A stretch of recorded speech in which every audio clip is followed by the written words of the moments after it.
기도하시겠습니다. 하나님 아버지, 읽어도 계속 새로운 생수가 솟아나는 생물 같은 주님의 말씀을 나눌 수 있게 해주신 은혜 감사드립니다. 저의 입술 통하여 나가는 말씀이 아버지를 영화롭게 하는 말씀이 되도록 함께 해주시옵소서. 예수님 이름으로 기도합니다. 오늘 말씀은 역대하 26장 5절과 16절입니다. 여러분들이 다 같이 한 목소리로 읽으시면 되겠습니다. 그때는 하나님을 향하고 가르쳐주는 스라의 말씀에 스라가 살아있는 동안 시험은 하나님의 뜻을 찾았다. 그가 주님의 뜻을 찾는 동안은 하나님께서 그가 하는 일과 저에게 하셨다. 우시아 왕은 힘이 세워지면서 결혼하게 되더니 그때 악한 일을 저지른 것 같다. 주님의 성전 안에 있는 분향단에다가 영향을 달고 불로 던졌다. 이것은 주 하나님께 죄를 짓는 일이었다. 아멘. 이거 현경 자매가 한번 대표로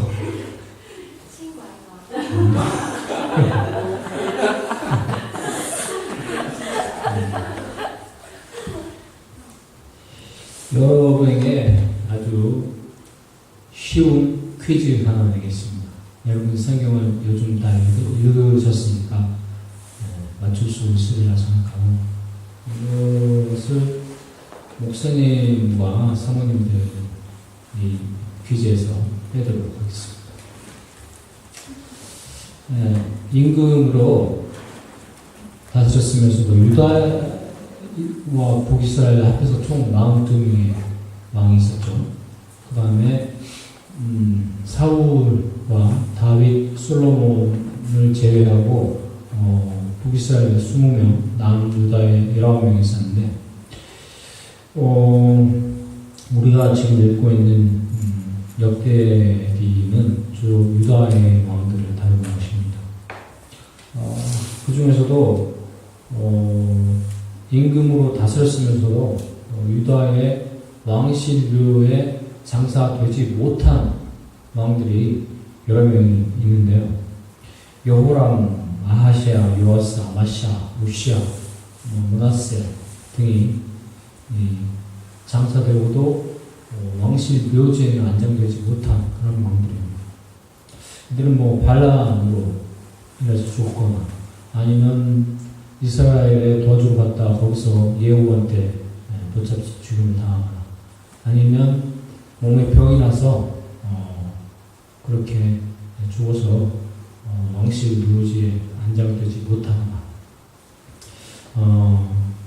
주로 그런 사람들입니다. 그런데 왕족이 아닌데도 왕실 묘지에 안장된 사람이 있습니다. 그 사람은 누구일까요?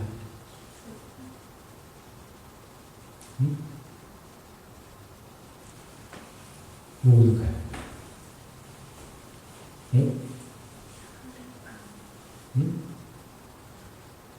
크게.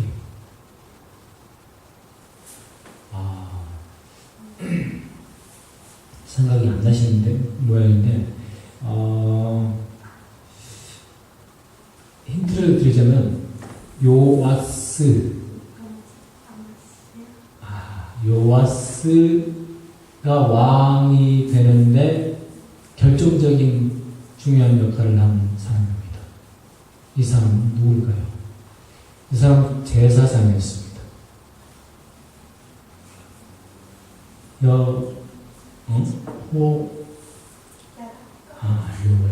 역시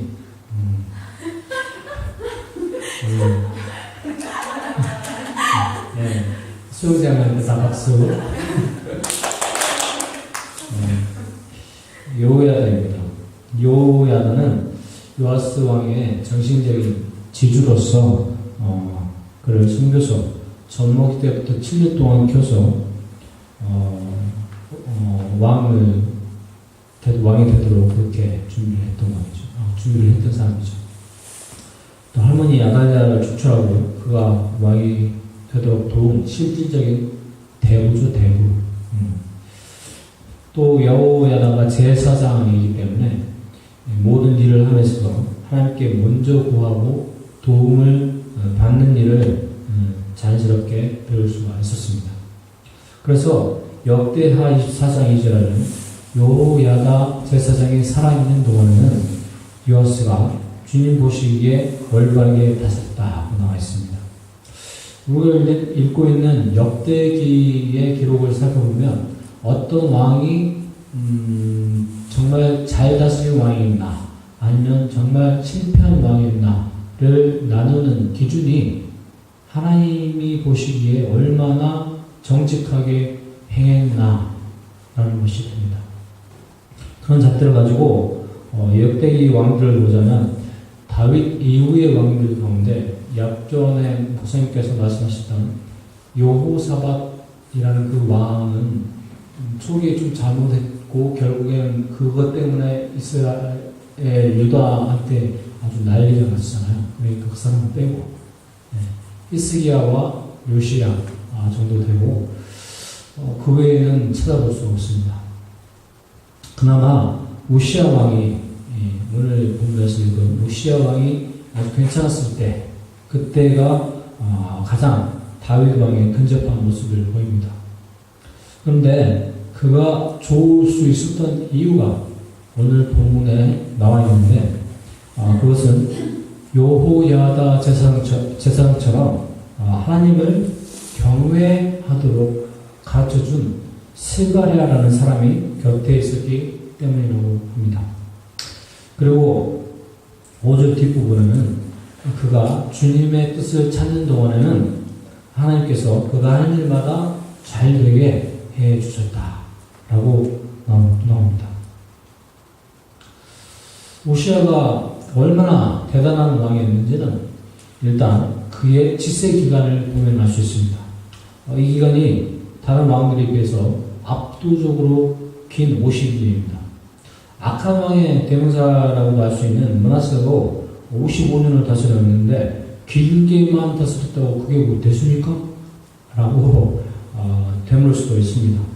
하지만 므낫세는 아직 어린애인 12살의 왕위에 올랐었고 우시야는 16살의 왕이 됐으니 자기 의지를 가지고 통치한 것을 따져보자면 우시야가 더 오래 다스렸다고 볼 수 있습니다.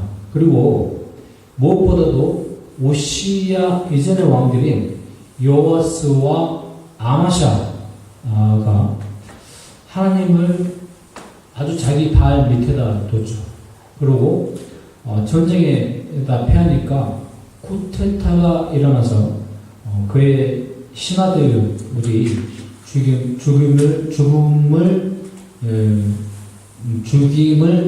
신하들에 의해서 죽임을 당하게 되는 것입니다. 그런데 요아스와 아마샤 그 바로 뒤의 왕인 우시야 왕이 52년이나 다스렸다는 것은 그만큼 정치를 잘 했다고 볼 수도 있는 거겠죠. 또 대외적으로도 블레셋과 아라비아의 구르바알이라는 적도 쪽도 복속시키고 또 암몬도 쳐서 그 이스라엘 유다한테 그렇게 귀속되게 만들었고 멀리 이집트까지 우시야의 이름이 그렇게 전해졌다고 합니다. 그렇게 할 수 있었던 것은 우시야의 말 한마디면 바로 움직이는, 그러니까 허접한 군인 100만보다도 아주 훈련된 준비된 군인 30만 7,500명이 있었기 때문입니다. 그리고 또 지금으로 치자면 미사일쯤 되는 그런 장비 개발에도 힘을 쏟았기 때문입니다. 그럼 무엇보다도 15절에 있는 표현대로 하나님께서 그를 도우셨으므로 그는 매우 강한 왕이 될 수 있었던 거죠. 그런데 왕들이 자기 혼자 결정하고 그러니까 다스리는 기간에는 꼭 교만해져서 다른 길로 가고 이상한 일들을 하게 됩니다. 왕들이 아니라 보통 사람이라도 좀 잘 나간다 싶으면 언제 그랬냐는 듯이 하느님을 멀리하는 것이 안타깝지만 인지상정이지요.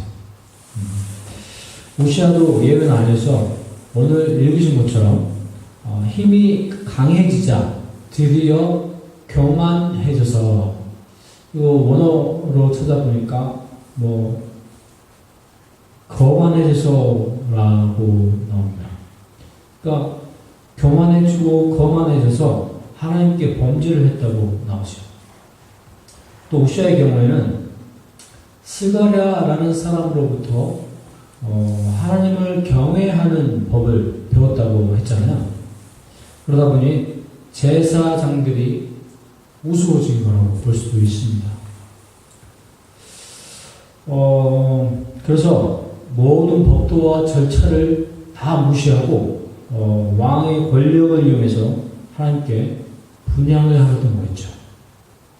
그러다가 별것도 아니라고 생각하는 제사장들이 저지를 하니까 화를 이렇게 내고 온 것입니다. 하지만 성전, 그것도 향을 피우는 제단 앞에서 화가 난다고 자기 화를 다 부리는 것, 자기 성질을 다 부리는 것은 하나님을 도대체 믿지 않는 사람이라고밖에 말할 수 없겠죠.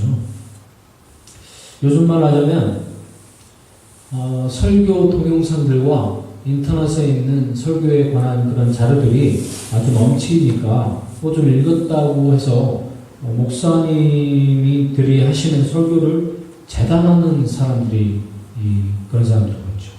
그러나 예수님의 복음을 제대로 이해하는 사람이라면 그런 태도를 취하지 않을 겁니다.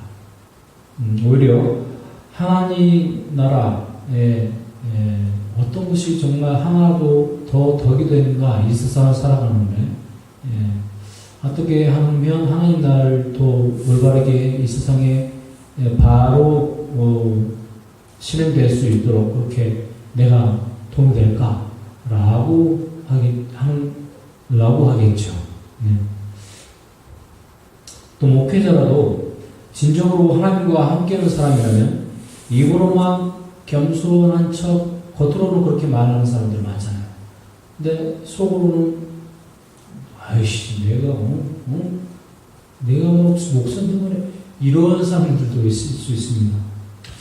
진정한 목회자, 진정한 그런 하나님의 말씀을 여러분들한테 알려주는 그런 사람이라면 그 사람들을 통해서 하는 하나님의 말씀이 무엇인가 들을 수 있는 귀가 열려 있어야 하겠습니다. 그래서 찬양과 기도와 말씀만 올려도 부족한 주님의 제단을 앞에 두고 우시아처럼 상스러운 말을 그렇게 입에 담는 일은 없어야겠죠. 이렇게 우시아가 제단 앞에서 화를 내서 범죄한 결과로 이마에 나병, 즉 한센병이 났다고 성경은 증언합니다.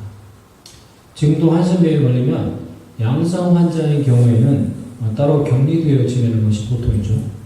그렇지만 옛날에 이스라엘에는 음성 양성 할 것 없이 성 밖으로 쫓겨났었습니다.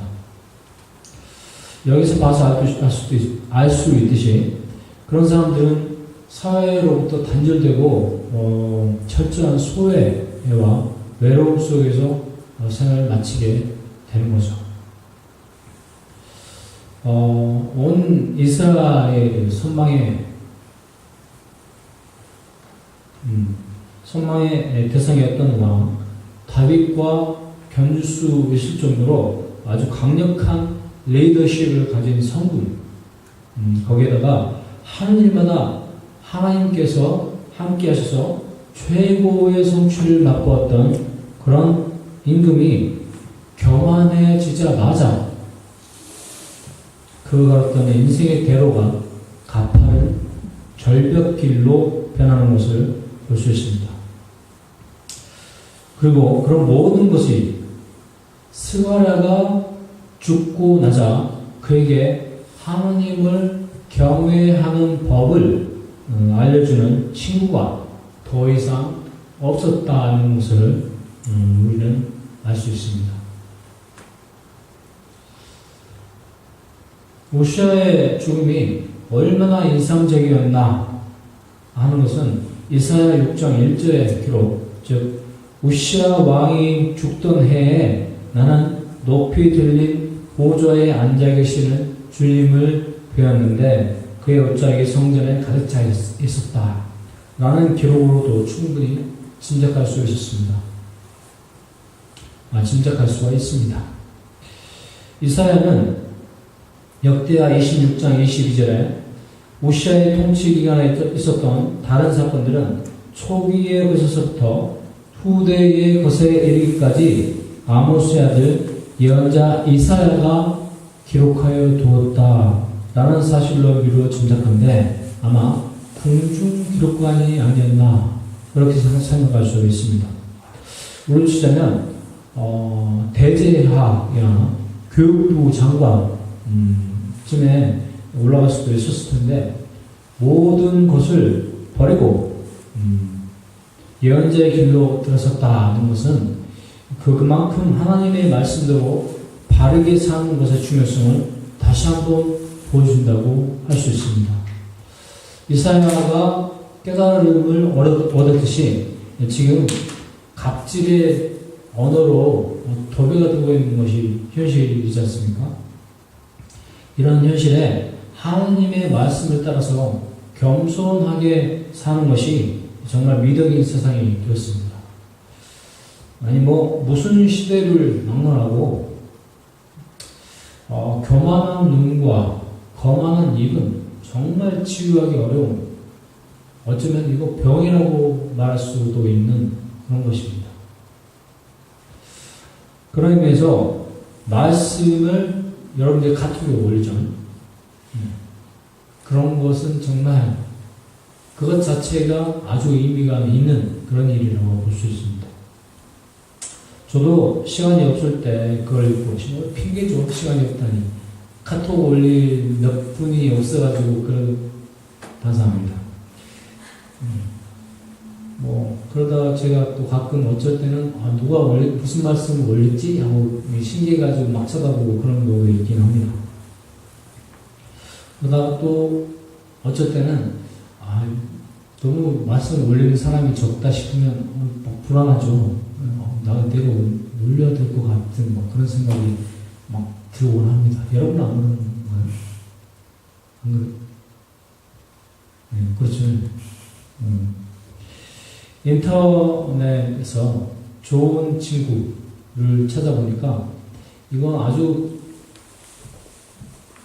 정보의 바다라고 해도 될 만큼 아주 좋은 말들이 많습니다. 이 말 정말 노노의 게시판에는 공자가 어떤 말을 했는지 또 옛날 초기 불교 경전에는 또 어떤 7가지 무슨 말이 있는지 아주 말들이 많은데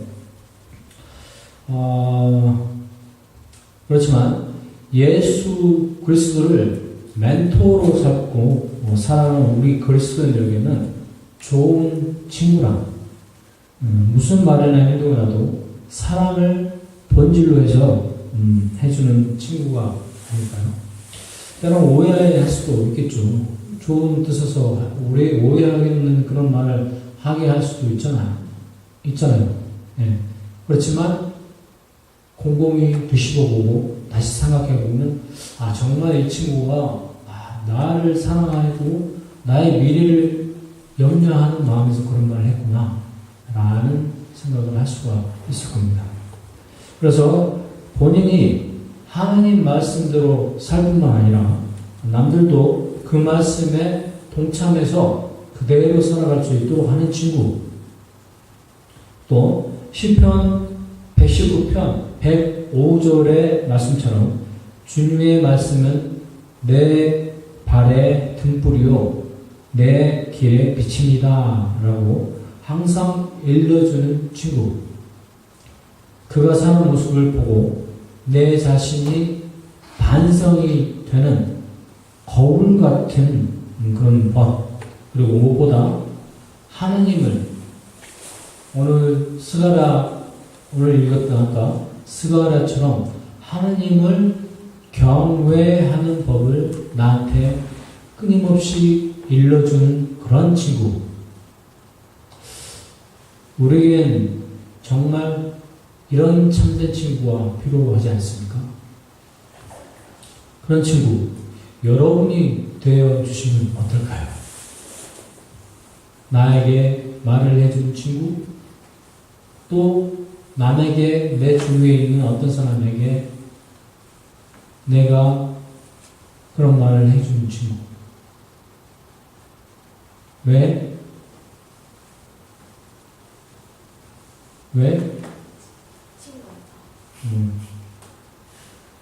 기도하시겠습니다. 하나님 아버지 감사합니다. 오늘도 이렇게 저희들의 발걸음을 교회로 인도해 주시니 감사드립니다. 하나님을 경외하는 법을 일러주는 스가랴가 살아있을 때는 우시아도 다윗 못지않은 성군이었습니다. 하지만 스가랴 사후에 그는 거만해지고 교만이 극에 달해서 모든 사람을 아래로 볼 뿐만 아니라 하나님마저도 자기 아래로 보는 것 같은 행동을 서슴지 않았음을 봅니다. 아버지, 저희로 하여금 하나님의 말씀을 잃은 우시아가 되지 않도록 스가랴 같은 신실한 친구를 붙여주시고 더 나아가 저희 자신이 그런 친구가 될 수 있도록 도와주시옵소서. 예수님 이름으로 기도합니다. 아멘.